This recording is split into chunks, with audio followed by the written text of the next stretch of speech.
એટલે આજે આપણે નવમા ધોરણના પહેલા સેમિસ્ટરનું પહેલો સ્વાધ્યાય ગણ વિશે વાત કરશું. એટલે પહેલાં તો આપણે જે પુનરાવર્તનના મુદ્દા છે એના વિશે થોડી ચર્ચા કરતા જઈએ. એટલે આમ તો આગળ તમે ભણી ગયા છો એટલે શરૂઆત તો ત્યાંથી કરશું કે આપણે ગણનું મહત્ત્વ શું, કે ઉપયોગ ક્યાં થાય છે, તો ત્યાંથી કરીએ. પહેલાં વિગતવાર એના બધા નિયમો શીખીએ. પહેલાં તો ગણ એટલે એક સમૂહ. એટલે અત્યારે જે કમ્પ્યુટરમાં બધી જે માહિતી હોય છે ને, મોટે ભાગે એ બધાને ગણમાં વહેંચી દેવામાં આવે છે. અને એ ગણની રીતે જ પછી એના જે નિયમો લાગુ પાડવામાં આવે છે એના ઉપરથી આખું પ્રોગ્રામિંગ થાય. અને એટલા માટે જ કમ્પ્યુટર બહુ ઝડપથી કેલ્ક્યુલેશન્સ કરી શકે કે 1 સેકન્ડમાં 6 મિલિયન એટલે 60 લાખ કેલ્ક્યુલેશન્સ કમ્પ્યુટર કરી શકતું હોય. તો એનું કારણ છે કે એને માહિતી વ્યવસ્થિત બધી મળે. એટલે આ જે ગણ એટલે સેટ થિયરી છે, બધા સેટ બનાવી દે, જુદી જુદી માહિતીના સેટ બનાવે. પછી જેમ આપણે ગણિતમાં સરવાળા બાદબાકી ગુણાકાર ભાગાકાર થતા એવી રીતે આ સેટ પણ એક જાતનો એક ગણિતનો આંકડો જ થયો. તો એના સરવાળા બાદબાકી ગુણાકાર ભાગાકાર જે થતા હોય એ બધા આપણે અહીંયા એના નિયમોમાં આવશે.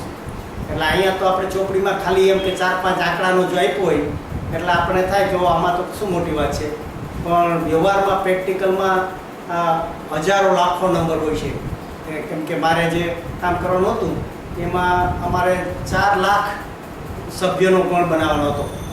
એટલે કે પાવર સ્ટેશનમાં જે બધા મીટર હોય ને એવા 4 લાખ મીટરનું માહિતી આવે. અને એ એન્જિનિયરને 2 સેકન્ડમાં પાછું જોતું હોય કે છેલ્લા 10 વર્ષના આંકડા તો કેવી રીતે લે, આ બધું એનું પ્રેક્ટિકલ નોલેજ થાય. એટલે એનું હું તમને જ્યારે આવશે ને દાખલા ત્યારે આપીશ. પણ તમને ખાલી ખ્યાલ આવે કે આ ગણ વસ્તુ કેટલી બધી અગત્યની છે કે એમાં જો ક્યાંય જરાય ભૂલ પડે તો લાખો કરોડોના રૂપિયાનું નુકસાન જાય એવું પણ બની શકે. અને એવું બન્યું છે. એટલે ખાસ તમારે આ શીખવાનું કે ગણ પાયાની વસ્તુ છે, બહુ અગત્યની છે. તમારે બધે જ કોલેજમાં બધે કામ આવતી રહેશે. અને અત્યારથી એનો તમારો પાયો પાકો કરવાનો છે. એટલે ધીરે ધીરે સમજાવી. એટલે આપણે પહેલી તો ગણની વ્યાખ્યા. ગણ એટલે ગમે તે વસ્તુઓનો કે સંખ્યાઓનો સમૂહ. આપણે જનગણ મન એમ બોલતા હોઈએ. હવે જન ગણ એટલે એ પણ એક જાતનો ગણ થયો. તો જન ગણ એટલે કે ભારતની જનતાનો એક સમૂહ.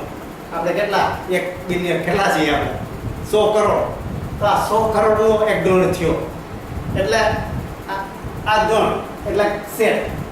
તો હવે એમાં આપણે શીખી ગયા કે ખાલી આપણે અંગ્રેજીમાં કેપિટલ લેટરથી એને લગભગ દર્શાવતા હોય છે એસ, એમ કે એક ગણ થયો. તો પછી એના જે સભ્યો હોય એને 1, 2, 3, 4 આવી રીતે સભ્ય છગડીયા કૌંસમાં દર્શાવે. આ એના આ સેટના આ મેમ્બર્સ એટલે ગણના સભ્યો. અને ખાલી આંકડા જોઈએ એવી રીતે નહીં, પણ ગમે તે નામ પણ હોઈ શકે. રમેશ, હરેશ આવી રીતે ગમે તે વસ્તુનો જે સમૂહ હોય એ થઈ શકે. પછી ધારો કે આ સભ્ય છે એના આપણે જુદા જુદા સિમ્બોલ શીખતા જશું. ધારો કે રમેશ છે એમ કહીને આપણે બી ગણનો સભ્ય છે તો આવી રીતે લખી શકાય. અથવા તો આ 2નો આંકડો છે એ આ એ ગણનો સભ્ય છે આવી રીતે લખી શકાય. એટલે આવી બધી વસ્તુ આપણે આગળ શીખી ગયા છીએ કે ગણ કેવી રીતે દર્શાવાય, પછી ગણનો સભ્ય છે કે નહીં એ કેવી રીતે દર્શાવાય. અને એની પાછી 2 રીત શીખા આપણે કે આ લિસ્ટની રીતે ગણ બતાવતા હોય અને બીજું કોઈ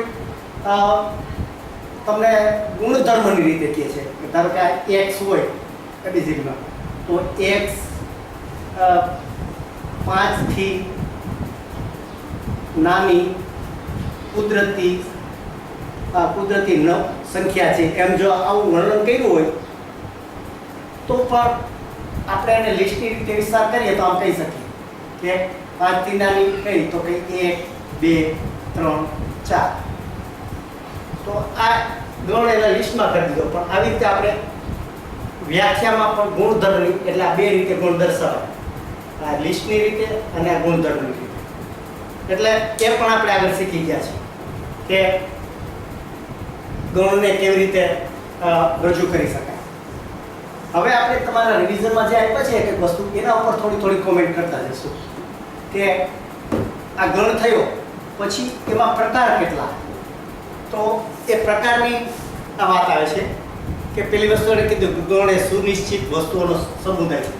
અને બીજી એક વાત કે આ એ છે એના મેં ગણ કીધું 1 2 3 7 17 અને 2 આમ જો હું કરું તો આ ગણ ના કહેવાય, કારણ કે આ 2 નો આંકડો છે એ 2 વખત રિપીટ છે.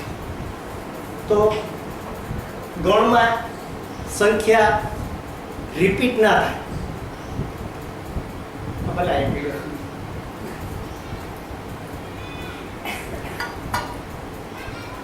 એટલે જો આવી રીતે નંબર રિપીટ થાય ને તો એને લિસ્ટ કહેવાય, કે નામનું કે નંબરનું લિસ્ટ તમે બનાવ્યું.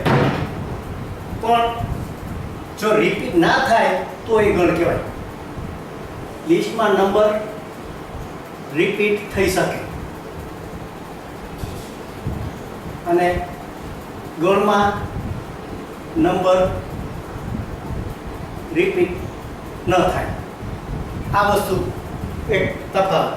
એ તમે જ્યારે કમ્પ્યુટરમાં આવશો ત્યારે આ બધામાં આવશે કે તમારે લિસ્ટ બનાવવું છે કે ગણ બનાવવું છે, એ પહેલાં નક્કી કરવાનું. તો પછી એના સભ્યો તો એ રીતે આવી શકે કે તમે લિસ્ટનો સભ્ય છે કે ગણનો સભ્ય. એ બધું પ્રોગ્રામિંગમાં બધું આવશે. હવે આપણે આના જુદા જુદા પ્રકાર જોતા જઈએ. ગણ સીધું તો કે પેલી વાત કે સુનિશ્ચિત સંખ્યાઓ વસ્તુઓનો સમુદાય, એટલે આપણે સમજાય કે ગમે એ ફિક્સ સંખ્યા નો ગણ બને. બીજું કે જ ગણમાં એક પણ સભ્ય ન હોય આ ગણને ખાલી ગણ અથવા રિક્ત ગણ કહેવાય. એટલે એનો અર્થ એમ કે એ છે એમાં આ કોઈ સભ્ય નથી. તો આપણે પહેલો પ્રશ્ન એ થાય કે તો પછી બનાવ્યો શું કામ? જો કાંઈ સભ્ય જ ના હોય તો એવો પણ બનાવવાનો જરૂર શું પડી? તો એમાંય થોડું કમ્પ્યુટરનું આવે છે કે મેં કીધું ને કમ્પ્યુટર 60 લાખ કેલ્ક્યુલેશન 1 સેકન્ડમાં કરતા હોય. તો ઘણી વખત આપણને ખબર ના હોય કે કોણ સભ્ય છે, કેટલા સભ્ય છે, આ છે. પણ એના માટે તમે જગ્યા રિઝર્વ કરી દો તો આવી રીતે ગણ પસંદ કરી શકો કે ખાલી ગણ તરીકે તમે પસંદ કરો અને પછી એમાં સભ્યો ઉમેરો કે કરતા જાઓ. તો એ જગ્યા રોકી લે કમ્પ્યુટરમાં એ ઘણો સમય લાગે, એટલે એટલો ટાઈમ બચી જાય. તો આ એક વસ્તુ એવી કે તમે બસમાં જતા હો અને તમારા ગીર્દી હોય તો દોસ્તાર માટે રૂમાલ રાખી દો, ચોપડી રાખી દો, છત્રી રાખી દો. તો શરૂઆતમાં એ જગ્યા કોની? તો કે કોઈ નહીં. પછી તમે તમારા મિત્રને ત્યાં બેસાડો પછી એ એનો મેમ્બર થાય, એ સીટ એની ગણે. એવી રીતે અહીંયા કે તમે કમ્પ્યુટર રિઝર્વ રાખી દે જગ્યા અને પછી એમાં એના સભ્યો પાછળથી ગમે ત્યારે ઉમેરી શકે કે પસંદ કરી શકે. એટલા માટે આ સ્પેશિયલ ગણ એને નામ આપવામાં આવ્યું ને એને નલ સેટ કહે છે. એટલે કે જેમાં નલ એટલે કોઈ પણ સભ્ય નથી. એટલે આવી રીતે તમે જુદા જુદા પ્રકારના ગણની આપણે વાત કરતા જઈશું. આ પહેલો પ્રકાર. બીજો, જે ગણમાં માત્ર એક જ સભ્ય હોય એવા ગણને એકાંકી ગણ, સિંગલટન. બીજો પ્રકાર એ છે કે એનો આ એક જ સભ્ય હોય, અથવા તો એવું નથી, આ શૂન્ય પણ હોઈ શકે. ગમે તે નંબર અથવા તો ગમે તે નામ જ હોય કે રમેશ. પણ ટૂંકમાં આને એકાંકી ગણ